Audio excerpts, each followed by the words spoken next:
Welcome to Fade It with Finn. That's where you've tuned in, so you can tune out, spend about a couple, 3 minutes, 5 minutes, whatever they allow me, with your host, who's me, Tony Finn.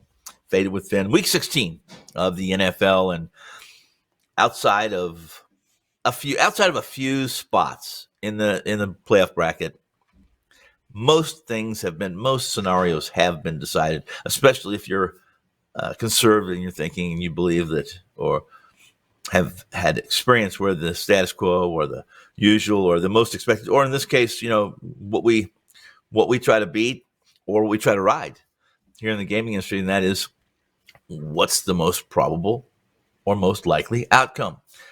Those have already happened for the most part. There is a few scenarios, and in fact, both of the fades today, both of our guests who have yet to appear, will go forward without the guests if they don't show up. Those guests being the two fades, right? We have the Panthers and the Lions. In the first meet, we're going to fade the Carolina Panthers. In the second meeting of our Fade It Within, we have a Monday night gig, the Monday night affair. That's going to be in Indianapolis, where the LA Chargers will visit and square off against the Jeff Saturday Indianapolis Colts. In that matchup, we're going to fade the Colts, guys. I know it's probably, they just had a game where they almost won, right? They had a slight lead, 33-0, and they lost, which is, to say the least.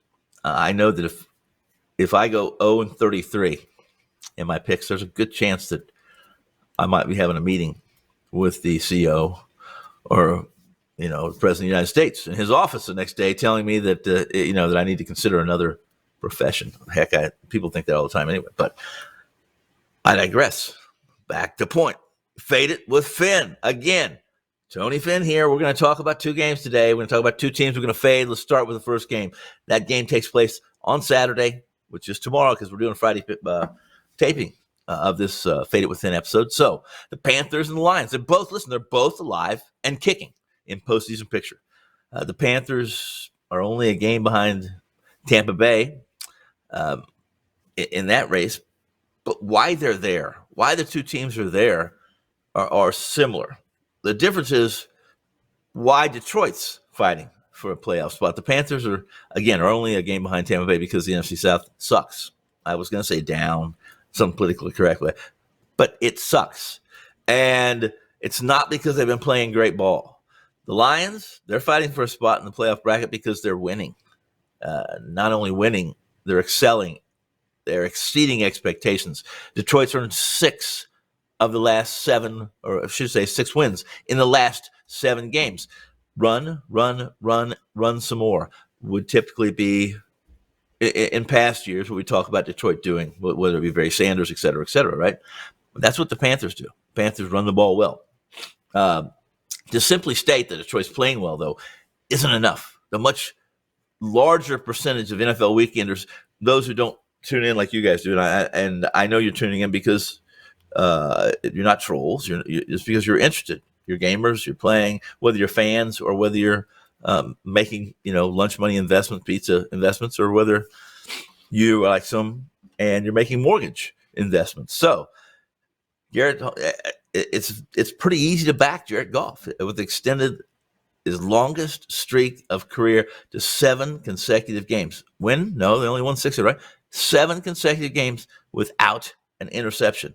What's impressive about that is that this is a team. Goff's already managed. It was above the management skills and duties he had with the Rams when they won the Super Bowl. What Goff has had to manage this year and what he's done is very, very, very impressive, at least in my orbit. Goff's gone 4 straight games, 35-plus attempts without an interception. So we can easily say, well, Finn hasn't thrown an interception in 7 weeks. If I didn't throw a pass or threw one pass, that's pretty easy to say, right? Maybe. What Goff's done, again, very impressive. Doing so in a 5th straight game. The 5th straight game this weekend would tie the 3rd longest streak in Super Bowl era. Who's the only quarterback to ever do it 7 times? Tom Brady, 2022. Who's the only other quarterback to do it 6 or more? Drew Brees, 2015, 2016. pretty good company that Goff's put himself in. The Lions have a really good chance of making the playoffs. I have them about a 33% chance. If you want to go by straight stats, ESPN, for instance, FPI has them a 28% chance. That goes up to about almost 50%, though. 50% with a win this weekend over the Carolina Panthers in Carolina. Now, Detroit has straight up wins in 6-7, covered in 7 straight. Note that that 7-game run of success against the number is also the longest single season cover streak in Super Bowl era.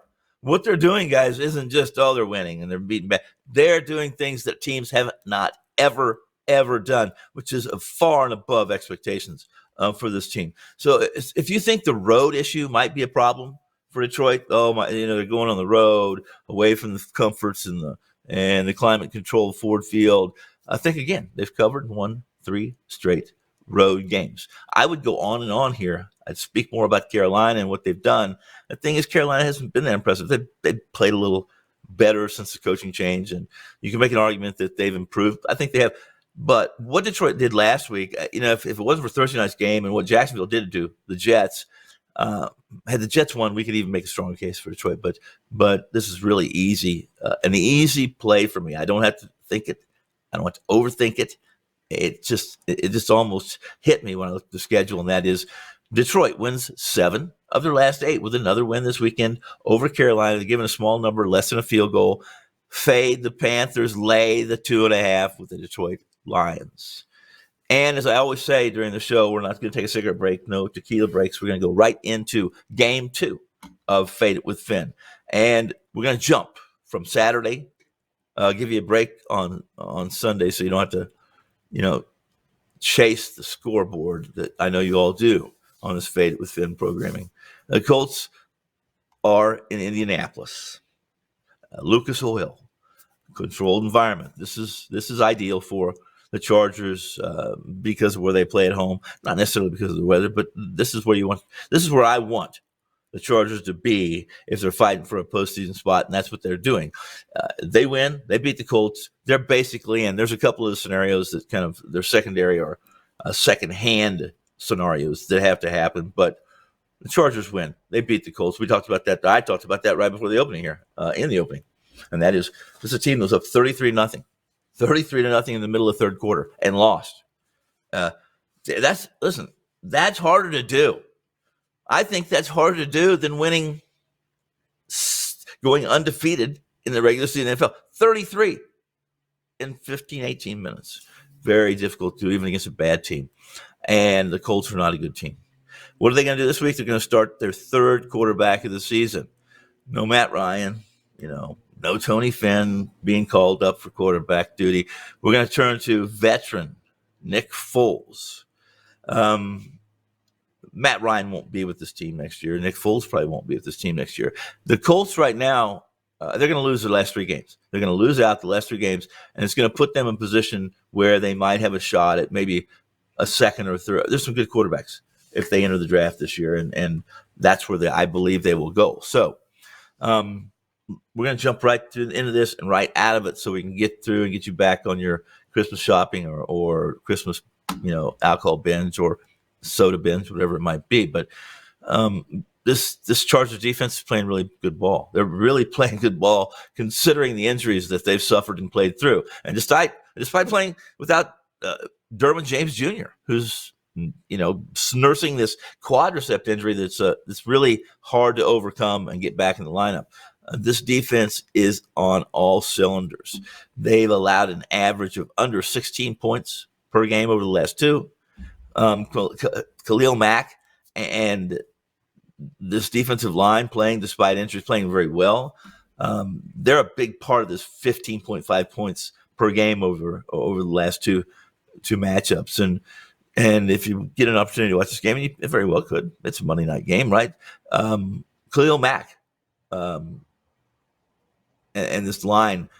If you're looking for a prop maybe in this game, look at the sacks, total sacks for the defense and special teams. This is a game where I think they can get to Foles 3, 4, 5, maybe 6 times because of his inability to move laterally or to move, period. So, and this is the league's worst, statistical metrically speaking, offensive line They barely have a 50% pass block win rate. And that's dismal historically. So Eckler's going to have a big game. This is a guy that has 95 catches. This is a running back with 95 receptions on the season. That's 21 more than any other running back in the league.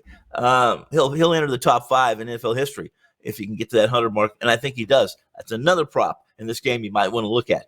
The Chargers clinch, like I told you, a playoff berth with a win and a Raiders loss. And let's just go ahead and spill the beans here. Let's give out company secrets. The Raiders are going to lose. And when I'm in Vegas, the Raiders are going to lose. And again, like I said, there's a couple of second-hand outcomes that could push the Bolts into a postseason bracket, but we won't get there.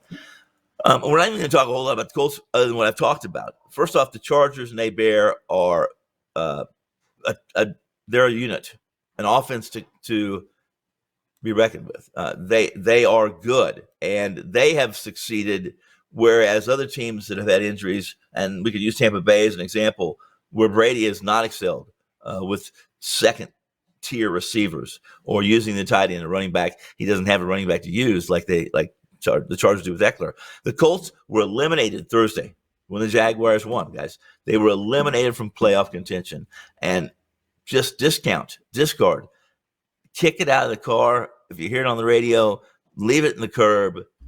The Colts don't care about winning. The owner doesn't decide who wins and loses. They may tell you that he does, he doesn't.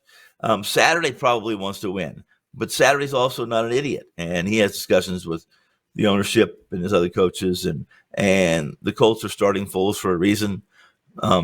It's the easiest way for them to tell Matt Ryan that he's no longer with this team. Once the season ends, clean your locker out.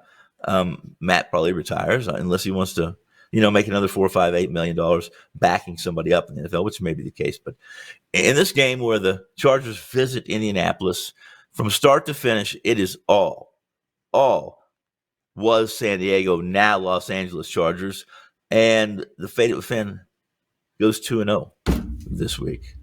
And leave all your comments here in the in the comments section of the Faded with Finn, and I'll make sure I get there this week and answer the critics or thank you for the butt slaps, those kind of things. Until next week, which is week 17, the final real game, or the games that are easier to predict and assess than what we're going to see in week 18, although there'll be a few in week 18 as well.